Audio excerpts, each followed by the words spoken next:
The Teen Titans. Today we are looking at another team-up group for unpopular opinions and hot takes. And I think there is an argument to be made that the Teen Titans might be the second most popular team-up group in DC Comics. There are obviously a lot of really popular fan favorite teams in DC, but the Titans have really made a staple for themselves, especially with the fact that every character that seems to be in a Teen Titans lineup, whether you're a comic book fan or not, you do tend to know who that character is, more or less. A lot of the comments on the community post do talk about how certain characters are underutilized, just as many unpopular opinions and hot takes do get into that conversation. How some people really like the TV show roster, some people don't, and they prefer the original roster. And it is really about how the Titans are being used today. So let's get into some of your comments and see what you had to say. Starting with, well, no one. I think that Tim should be the Titans' Robin. The older two have their own things and identities, and Damian doesn't need to be their Robin too. He can just be Batman's Robin. I say this because Tim doesn't seem to have a place in the universe, while his brothers have their own and more. So by giving him a role in this team, he can have his place. Since Robin does tend to be the leader of the team, the most popular character in the team by many fans, and even simply put, the most focused member of the team a lot of the times, there does spark a very important Robin conversation. And yes, often it can be which Robin is leading the team. This is a situation where it all depends on what generation you're finding within the Titans. If the Titans are soon after Created the Justice League is formed, well, then it would make sense to be Dick. If this is a couple years down the line, maybe Jason has a little stint in it before he dies. Or is this maybe 10 years later and a new generation of superheroes have sparked up and now it's Tim Drake as the leader? It really all depends on how you want to write the continuity or how you want to write a particular story. In saying this, that is something I do always think about myself. I really love the idea of Tim Drake taking the lead of the Teen Titans, especially because, like you said, all the other Robins really seem to have their thing, and Tim has pretty much just been forgotten about over the years, and I'd love to see him with characters like Raven and Beast Boy and Starfire and so on, but at the same time, that is Dick Grayson's, I guess you could say, friends, and honestly they do become family to him. It would feel weird that with those roster of characters being Tim and not Dick Grayson, even though I actually think a very underrated friendship and what could even be a couple would be Tim Drake and Raven. I guess what you could do is maybe Tim would lead a new generation of Teen Titans. Let's just hypothetically say they're 16, 17, and maybe at the time Tim Drake is 14, so he joins the team as the years go on. It's very dependent on how you would choose to write and create the Teen Titans, but I definitely do understand what you're saying here, and it would be nice if Tim did have his thing. Coherent ramblings. One thing I really like about the animated show's roster is that besides Robin, none of the members had much affiliation with mainline DC heroes, which made it feel like a distinct team, whereas versions that consist of Superboy, Wonder Girl, and Kid Flash feel like the Justice League Sidekicks edition. I would like for future versions of the Titans to have this structure. It doesn't have to be the exact same group as in the cartoon, but I like the idea of the Titans being led by one or two legacy characters, with the rest of the team being new original heroes who happen to be teenagers. I do agree with this. The Teen Titans, yes, being teens, yes, being younger, yes, a certain character in Robin being connected to the sidekick of Batman. It does feel like because they are so young, they have an affiliation to a more adult group in the Justice League, and that the Teen Titans feels as if they are the sidekick of the Justice League. I like the idea of the Teen Titans being teenagers who believe they can make these decisions for themselves, and they no longer want to operate through the supervision of these adult characters. I think there has come a point where we've kind of blended in Teen Titans and Young Justice, I think it is Young Justice that is more of a Justice League light, like a Justice League sidekicks team, where all the sidekicks come together over there, prove their worth to the adults, and are one day basically trained up to either join them or even take their positions. Whereas the Teen Titans, they want to prove their worth to themselves. They are who they are, and they want to form a team together in that fashion. I like the idea of having Raven, Beast Boy, and Cyborg, three people who have powers that they can't really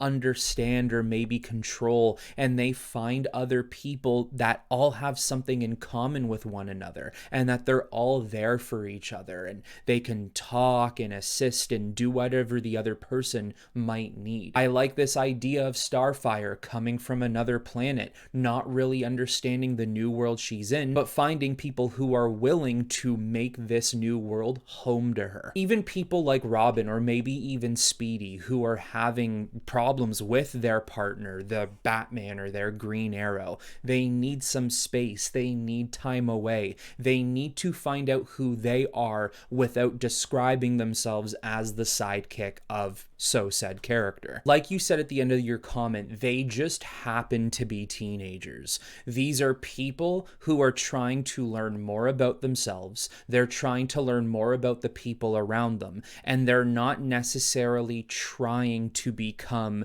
the next legendary version of a Justice League character. They're just trying to be themselves. Batman Doom. The Teen Titans shouldn't be a team that is passed down. It's better for the original team to turn into Titans, and then teams like Young Justice form. This helps each team stand on its own instead of being just the newest version of the Teen Titans. This is actually something very similar to what I said about my unpopular opinion in the Justice League. I basically say that when the Justice League moves on, passes, or retires, the Justice League is so rooted into Batman, Superman, Flash, Green Lantern, and whoever your other two members are, when you try and create the next version of them with new characters, it loses the symbolic meaning and nature of who the Justice League was with the original 7 characters. No matter who you try to take their place, it might not really feel like the same Justice League. So why not just make a brand new team?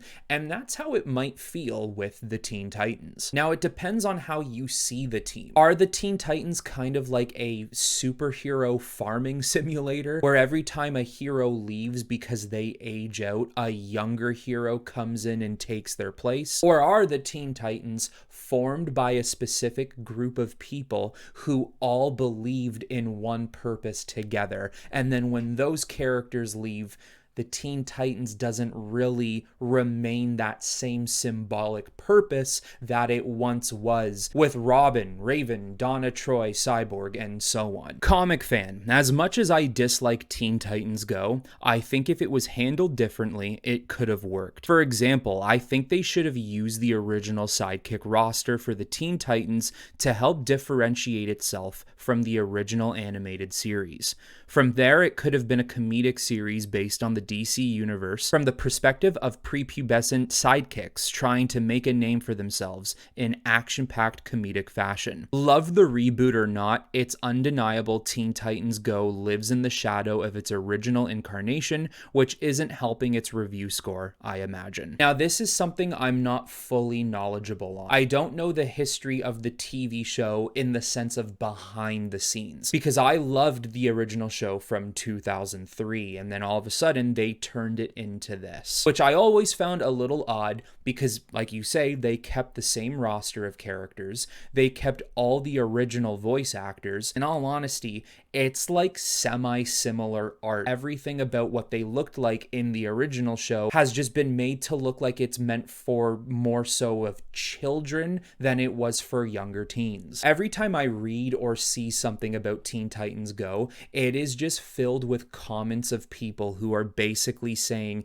they think this show is just straight up garbage, garbage. I really don't know what it was that made them say, hey, instead of making this show for 14, 15, 16-year-olds, let's make this show for 5 and 6-year-olds. SEBstantialBricks. This opinion will never be shown in the video. I guess you're right, because there is no opinion. We're going to look at 2 here with differences of opinion. Cecagna. The roster of the Teen Titans cartoon is superior to the original roster of the 60s and 70s. UK Raven. 03 Teen Titans ruined a lot of characters, and most of y'all too stupid and clouded by nostalgia to see it. Maybe the way you worded this comment is the bold take in the first place. First of all, I love the very original roster from the 60s and 70s, but I also love the roster from the TV show as well. I think if I was to personally adapt the Teen Titans, it would be a mix of the original roster and the TV show roster. And what I mean by that, everyone from the TV show would be in it,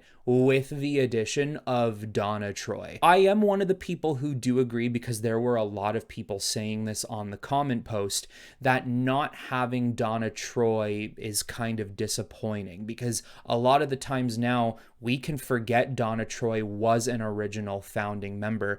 And yes, we are so used to the cartoon, and a lot of people do love the cartoon so much that you do forget about the original version of them. But then I have to fire back on that second comment a little bit here. If you really like the 03 team that much, it doesn't make anybody stupid. I think if anything, that actually shows how much of an impact that show and those particular characters had on a lot of us growing up. And the fact that people can draw such a connection to those characters, some people might feel like that roster is the best for them.